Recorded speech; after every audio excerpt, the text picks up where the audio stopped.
हाय नमस्ते, welcome to bio express series. Tension नहीं, तैयारी करें स्मार्ट तरीके से। Bio express 10 minute quick revision series. आज इस सीरीज़ में हम टॉपिक लेकर आए हैं इनहिबिटर ऑफ आपके ईसीटी यानी कि इलेक्ट्रॉन ट्रांसफ़र चेन में क्या से आपके इनहिबिटर यूज़ होते हैं। अब इलेक्ट्रॉन ट्रांसफ़र चेन में इनहिबिटर के साथ साथ हमारे साइटोक्रोम भी यूज़ होते हैं। साइटोक्रोम में आपके complex 1, complex 2, complex 3, complex 4, complex 5, तो इन सभी के भी इनहिबिटर हम यहाँ पर देखने वाले हैं कि इनमें कौन सा इनहिबिटर क्वेश्चन पूछा जा सकता है, क्योंकि कॉम्पिटिटिव एग्ज़ाम है आपके, कुछ भी कहीं से भी पूछा जा सकता है। तो हम इन्हीं के इनहिबिटर लेकर आए। वैसे तो मेनली आपका इलेक्ट्रॉन ट्रांसफ़र चेन में साइनाइड सभी बच्चे नॉर्मली जानते हैं कि इनहिबिटर साइनाइड होता है। साइनाइड को अदर्स क्या बोलते हैं, CO भी बोलते हैं, या फिर इसको एनाइड भी बोलते हैं। क्या बोलते हैं, एजाइन बोलते हैं। तो ये सब आपने याद रखना है। जब आप छोटी छोटी चीज़ों को ना अपना बेस में डालोगे ना, तो चीज़ें ऑटोमेटिकली आपकी इजी होती चली जाएंगी। तो यही सब चीज़ें हमें क्या करना है, इजी करना है, ताकि हमारे एग्ज़ाम में आने वाले जो भी क्वेश्चंस हैं वो हम बिना डाउट के इजी वे में सॉल्व कर सकें। तो चलते हैं अपने टॉपिक की तरफ। हमारा टॉपिक है inhibitor of electron transfer chain.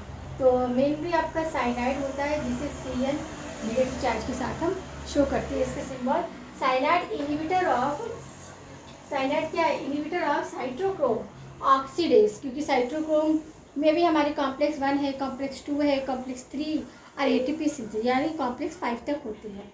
तो complex oxidase which is the last protein complex in the ECT, यानी कि इलेक्ट्रॉन ट्रांसपोर्ट जो आपकी चेन है उसमें लास्ट आपका क्या होता है, साइनाइड होता है। इससे पहले आपकी कॉम्प्लेक्स 1 है, 2 है, 3 है, ऐसा रहता है। समझ आया। फिर प्रिवेंट क्या करता है, ये जो साइनाइड आपका इनहिबिटर है वो प्रिवेंट करता है transfer of electron to oxygen. क्या करता है, इलेक्ट्रॉन को रिसीव करने, इसलिए बोलते हैं कि फर्स्ट एक्सेप्टर ऑफ इलेक्ट्रॉन कौन होता है, ऑक्सीजन होता है। फिर आपका क्या है, इंटायर इलेक्ट्रॉन ट्रांसपोर्ट चेन इस ब्लॉक ATP प्रोटेक्शन। अगर ATP प्रोटेक्शन बनना बंद हो गया, ब्लॉक हो गया, तभी क्या होगा, तब ये क्या होगा, सेल रिस्पिरेशन फेल। तो सेल का रिस्पिरेशन फेल हो जाएगा और पूरी तरीके से फिगर ऑफ सेल पूरी तरह से डैमेज हो जाएगी। अब साइनाइड रेजिस्टेंस, इसको रेजिस्टेंस पाथवे भी बोलते हैं। क्या बोलते हैं, साइनाइड रेजिस्टेंस पाथवे ये भी बोलते हैं, और अल्टरनेटिव ऑक्सीडाइज पाथवे भी बोलते हैं, जिसे हम A0P से आइडेंटिफाई करते हैं। किसे, आपका साइनाइड इनहिबिटर को। तो ये पार्टिसिपेट कर रहा है तो वो क्या बोलते हैं, रेजिस्टेंस पाथवे बोलते हैं, या फिर अल्टरनेटिव ऑक्सीडाइज पाथवे बोलते हैं। फिर इनहिबिटर, ये क्या है, इनहिबिटर आपका फर्स्ट सेकेंड, जैसे हमने देखा था कि साइटोक्रोम A होता है, B होता है, साइटोक्रोम C और आपका A3। तो इस यहाँ पर साइटोक्रोम C जो होता है वो किसी कॉम्प्लेक्स का पार्ट नहीं होता, ना ही कॉम्प्लेक्स 1 का होता है, ना ही सेकंड का होता है, ना ही कॉम्प्लेक्स आपके 5th कॉम्प्लेक्स मिलते हैं 1, 2, 3, 4, 5। तो ये किसी भी कॉम्प्लेक्स का वो पार्ट नहीं होता, बट वो क्या होता है, इलेक्ट्रॉन रिसीव करता है।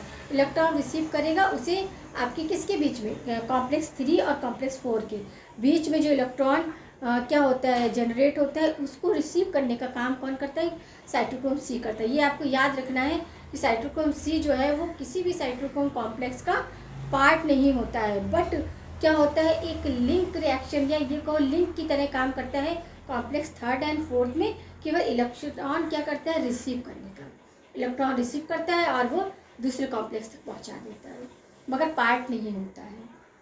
समझ आया, ये आपने याद रखना है। और मूविंग भी होता है, आपने ये भी याद रखना है कि कौन सा आपका कॉम्प्लेक्स मूविंग रहता है।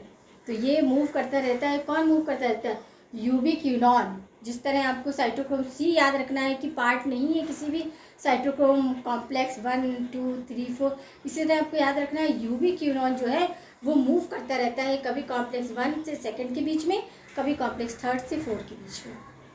ये बातें आपने याद रखनी, छोटी छोटी चीज़ें हैं जो आप याद रखोगे, आपकी कंसेप्ट कभी भी आपके के साथ धोखा नहीं देने वाले हैं। कंसेप्ट आपको बाकायदा याद रहेंगे जब आप छोटी छोटी बातों पर भी ध्यान देना स्टार्ट कर देंगे। तो ये हुआ आपका नॉन कंप्लीट, आपका इनहिबिटर कॉम्प्लेक्स 4, आपका इनहिबिटर कॉम्प्लेक्स 4 को आपका साइटोक्रोम A3 या फिर साइटो ऑक्सीडेज में बोलते हैं।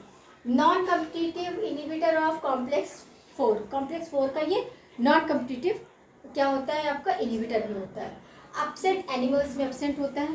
प्रेजेंट इन सम प्लांट जैसे कि आपका स्पिनिच है, पी है, इसमें आपका साइनाइड रेजिस्टेंस या रेजिस्टेंट पाथवे प्रेजेंट होता है। This pathway passes complex 3 and 4 के बीच में ये क्या साइनाइड इसके बीच में प्रेजेंट होता है, किसके कॉम्प्लेक्स 3 एंड 4 के बीच में। ये हमारा कुछ स्ट्रक्चर था। ये क्या है आपका, ये आपका इनर माइटोकॉन्ड्रिया एंड साइटोसोल की पोजीशन हमने समझाने की कोशिश की है। आपका कॉम्प्लेक्स 1, कॉम्प्लेक्स 2, कॉम्प्लेक्स 3, कॉम्प्लेक्स 4 और ये जो है यहाँ पर क्या होगा, यहाँ पर कॉम्प्लेक्स 5 होगा जो इस तरह का स्ट्रक्चर कुछ होता है। तो ये क्या करता है, एटीपी सिंथेसिस में पार्टिसिपेट करता है। तो अब इसका साइनाइड रेजिस्टेंस का जो सिग्निफिकेंस है कि लेस एटीपी प्रोटेक्शन, क्योंकि ज़्यादा होगा तो क्योंकि एटीपी सब जगह अलग अलग होता है, आपका फोटो सिस्टम में भी होता है और रिस्पिरेशन भी होता है, जहाँ भी होता है वो क्या होता है डिफरेंट वे में होता है। फिर आपका डर्मेटिस क्या है कि इसमें हीट जनरेशन बहुत ज़्यादा होती है, बहुत ज़्यादा क्वांटिटी में हीट जनरेट होती है। क्या होती है, हीट जनरेट होती है। तो ये हमें क्या करना है कि समझना है। तो समझ लगा आपका क्या होता है कि हमारा सिग्निफिकेंस क्या है साइनाइड रेजिस्टेंस पाथवे का, कि आपका लेस एटीपी प्रोटेक्शन होता है और साथ ही इसके डर्मेटिस क्या है, हीट जनरेशन बहुत ज़्यादा क्वांटिटी में हीट क्या होती है जनरेट होती है। तो ये इसका आप देखिए, हम देखेंगे कि कॉम्प्लेक्स 1, कॉम्प्लेक्स 2, कॉम्प्लेक्स 3, कॉम्प्लेक्स 4 इनका आपके इनिबिटर कौन होते हैं। साइनाइड तो मेन है। अब ये कॉम्प्लेक्स 1 का इनिबिटर क्या होता है, रोटेनॉन होता है। क्या होता है, रोटेनॉन, जिसे फिश पॉइजन भी बोलते हैं। क्या बोलते हैं, फिश पॉइजन। और ये किसमें ऑब्टेन होता है, ऑब्टेन फ्रॉम डायरिस स्पीसीज, जो फिशेस की डायरिस स्पीसीज होती है उससे ये हमें मिलता है। अब इसको रेटिनॉन भी कहते हैं, या फिर इसका दूसरा कॉम्प्लेक्स क्या होता है, दूसरा इनिबिटर होता है एम्बीबॉर्बिटॉल। क्या है, एम्बोबिटॉल या फिर इसे एमाइटल बोलते हैं। क्या बोलते हैं, एमाइटल। ये भी आपका इनिबिटर है। याद रखना है कि कॉम्प्लेक्स 1 का 2 इनिबिटर होते हैं, एक तो होता है रोटेनॉन और एक होता है एमाइटल या फिर एम्बोबिटॉल। फिर आपका कॉम्प्लेक्स 2 है, तो कॉम्प्लेक्स 2 का क्या है आपका मेलोनेट है, और कॉम्प्लेक्स 3 का आपका एंटीमाइसिन ए है, और कॉम्प्लेक्स 4 का आपका साइनाइड, या आपका साइनाइड को ही सीओ भी बोलते हैं और एजाइड भी बोलते हैं। क्या बोलते हैं, एजाइड, सीओ या फिर आपका साइनाइड। और 5th का क्या होता है, ऑलिगोमाइसिन होता है। और 5th की देखिए हमने कैसे इस तरह का स्ट्रक्चर बताया था। तो यहाँ पर आपका क्या होता है, इस तरह आपके ये क्या होते हैं, एफ, इसका क्या 2 होते हैं ना, एक FO पार्टिकल होता है, F1 होता है। FO क्या होता है, वो इम्बेडेड होता है आपका इनर माइटोकॉन्ड्रिया मेम्ब्रेन में, जबकि F1 जो होता है वो आपका पेरिफेरल प्रोटीन होता है जो मैट्रिक्स में होता है। समझ लगा। तो ये आपका F1 ये क्या करता है, फोटोन को ट्रांसफर करने में हेल्प करता है। तो ये था हमारा concept inhibitor of electron transport chain. Electron transport chain important role किसमें कर रही है, आपकी एटीपी सिंथेसिस में। एटीपी सिंथेसिस क्यों ज़रूरी है, हीट जनरेट करने के लिए। तो आपका साइनाइड जो है वो इम्पॉर्टेंट आपका इनिबिटर होता है, बट इसकी कुछ डर्मेटिव से की जाती है, बहुत ज़्यादा हीट जनरेट होती है। और जब हमारा एटीपी प्रोटेक्शन कम हो जाता है या फिर लेस हो जाता है तो क्या होता है, और मोस्टली सेल जो होती है वो सेल में सेलुलर रिस्पिरेशन फेल हो जाता है और वहाँ पर फीचर ऑफ सेल्स हो जाते हैं। तो ये रहा हमारा कंसेप्ट। उम्मीद करते हैं कि आपके सबको इनिबिटर के याद रखने हैं। साइनाइड तो मेन है, वो मोस्टली अगर किसी भी स्टूडेंट से पूछा जाए इलेक्ट्रॉन ट्रांसपोर्ट जो चेन है उसका इनिबिटर मुंह से आएगा साइनाइड। साइनाइड के भी अदर्स नेम है, जैसे साइनाइड है, CO है, एमाइड है, ये भी याद रखना है। और साथ ही कॉम्प्लेक्स 1 का इनिबिटर कौन है, 2nd का इनिबिटर कौन है, 3rd का इनिबिटर कौन है, 4 का कौन है और 5th का कौन है। 5th का आपका क्या है, आपका F1 है, जो कि क्या है इम्बेडेड नहीं, आपका पेरिफेरल पोजीशन हो, ये भी याद रखना है। ये तो सर हर चीज़ आपको याद रहेगी अगर आप किसी भी कंसेप्ट को, उसकी छोटी से छोटी बात को समझने की कोशिश करेंगे। सब कुछ किताबों में लिखा हो। NCERT क्या है, बहुत ही ब्रॉड है, उसको समझने के लिए बहुत ज़्यादा आपको नॉलेज कैसे चाहिए। जब आप उसे ज़्यादा पढ़ोगे तब आपको एक एक आपने एक बार रीड किया। अब एनसीईआरटी पढ़ते हैं बच्चे, पढ़ते रहते हैं, एक बार पढ़ा, 2 बार पढ़ा, 3 बार, अरे केवल पढ़ते रहने से समझ में नहीं आती। जब आप उस लाइन का मीनिंग समझोगे, एनालाइज करोगे, तो आपको समझ आएगा कि एक लाइन में वो पूरे 1 पैराग्राफ का मीनिंग छुपा हुआ होता है। बहुत ही ज़्यादा कंप्रेस फॉर्म में लिखा हुआ है एनसीईआरटी में।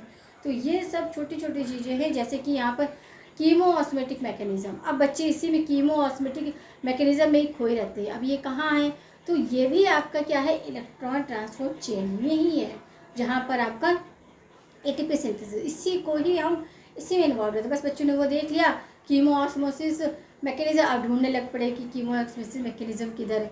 अरे इसी को ही आप डीप करिए, आप इलेक्ट्रॉन ट्रांसपोर्ट जो आपका चेन है उसको डीप पढ़िए, आपको अपने आप समझ में आ जाएगा कीमोऑस्मेटिक मैकेनिज्म क्या है। कीमोऑस्मेटिक मैकेनिज्म जो आपका कंसंट्रेशन ग्रेडियंट है वही तो है, और क्या है, कोई नया चीज़ नहीं है। चीज़ें वही हैं आपके सामने, बट आपको समझ नहीं आ रहे, आप अंडरस्टैंड नहीं हो पा रहे हो। क्यों नहीं हो पा रहे, क्योंकि आपने उसकी नॉलेज तो है, बट आपने कहीं से पढ़ लिया या फिर थोड़ा रट लिया। रटना भी ज़रूरी है, ऐसा हम नहीं कहते कि बायोलॉजी में रटना नहीं है, रटना है। कुछ ऐसी चीज़ें जो सिर्फ आपको रट के ही आएगा, मगर कुछ ऐसा भी है जो आप समझकर उसे इजी कर सकते हो। हर चीज़ रटनी पड़े ये भी ज़रूरी नहीं है, हर चीज़ रटने से ही सॉल्व हो ये तो कंपलसरी है नहीं।